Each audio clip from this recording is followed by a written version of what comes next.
Hello welcome to new mini vlog guys ಹೇಗಿದ್ದೀರಾ? I hope you guys ಸಕ್ಕತ್ತಾಗಿದ್ದೀರಾ ಅಂತ ಹೇಳ್ತಾ ನಾನು ಇವತ್ತು ಮಟನ್ ಗ್ರೇವಿ ಮಾಡ್ತಾ ಇದ್ದೀನಿ. ಯಾಕಪ್ಪ ಅಂತ ಹೇಳಿದರೆ ಅಮ್ಮ ಊರಿಗೆ ಹೋಗಿದ್ದಾರೆ. ಸೊ 2-3 ಡೇಸ್ ನಂದೇ ಕಿಚನ್ ಡಿಪಾರ್ಟ್ಮೆಂಟ್ ಆಗಿರೋದ್ರಿಂದ ಸೊ ನಾನೇ ಅಡುಗೆ ಮಾಡಬೇಕು ಗೈಸ್. ಸೊ ಅದಕ್ಕೆ ಬೇಕಾಗಿರುವಂಥ ಎಲ್ಲ ಇಂಗ್ರೀಡಿಯೆಂಟ್ಸ್ ರೆಡಿ ಮಾಡ್ಕೊಂಡಿದ್ದೆ. ಇದನ್ನೆಲ್ಲ ಗ್ರೈಂಡ್ ಮಾಡಿಕೊಂಡೆ. ಅದಾದಮೇಲೆ ಕುಕ್ಕರ್ಗೆ ಆಯಿಲ್ ಹಾಕಿ ದೆನ್ ಆನಿಯನ್ ಹಾಕಿದೆ. ಸೊ ಬ್ರೌನ್ ಕಲರ್ ಆಗಬೇಕು ಆ ಥರ ಎಲ್ಲ ಮಿಕ್ಸಪ್ ಮಾಡಿದೆ.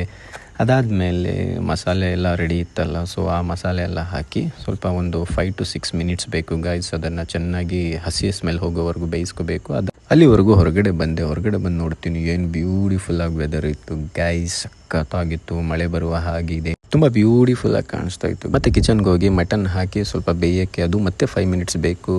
ಸೊ ಬೇಯ್ತಾ ಇತ್ತು. ದೆನ್ ಅದಾದಮೇಲೆ ಕುಕ್ಕರ್ದು ಕ್ಯಾಪ್ ಹಾಕಿ ಮುಚ್ಚಬೇಕು. ಸೊ 3 to 4 ವಿಜಲ್ ಬರೋವರೆಗೂ ವೆಯ್ಟ್ ಮಾಡಬೇಕು. ಅದಾದಮೇಲೆ ಓಪನ್ ಮಾಡಿ ನೋಡ್ತೀನಿ ಏನು ಸ್ಮೆಲ್ಲು ಘಮ ಘಮ ಅಂತಿತ್ತು. ಸ್ವಲ್ಪ ಹಾಗೆ ಟೇಸ್ಟ್ ನೋಡಿದೆ, ಸಖತ್ತಾಗಿತ್ತು ಗೈಸ್, ಅಲ್ಟಿಮೇಟ್ ಆಗಿತ್ತು. ಸೊ ನಾನು ಮಾಡಿರೋದ್ರಿಂದ ಅಂತ ಹೇಳ್ತಾ ಇಲ್ಲ, ಬಟ್ ರಿಯಲಿ ತುಂಬ ಚೆನ್ನಾಗಿತ್ತು. ಸೊ ಅದಾದಮೇಲೆ ಸ್ವಲ್ಪ ಕೋರಿಯಂಡರ್ ಮೇಲೆ ಹಾಕಿ ನೋಡಿದೆ, ಇನ್ನೂ ಸಕ್ಕತ್ತಾಗಿ ಕಾಣಿಸ್ತಿತ್ತು. ಸೊ ಇನ್ನೊಂದು ಬಾಣಲಿಗೆ ಶಿಫ್ಟ್ ಮಾಡಿಕೊಂಡೆ. ಸೊ ನೋಡಿ ಗೈಸ್, ಈ ಥರ ಇದೆ. ಮಾತ್ರ ನಿಜ ಹೇಳ್ತೀನಲ್ಲ, amazing taste guys. I proud of myself ಅಂತ ಹೇಳ್ತಾ ಇವತ್ತಿನ ಮಿನಿ ವ್ಲಾಗ್ ಇಷ್ಟ ಆಯಿತು ಅನ್ಕೋತೀನಿ. Love you all, take care, bye.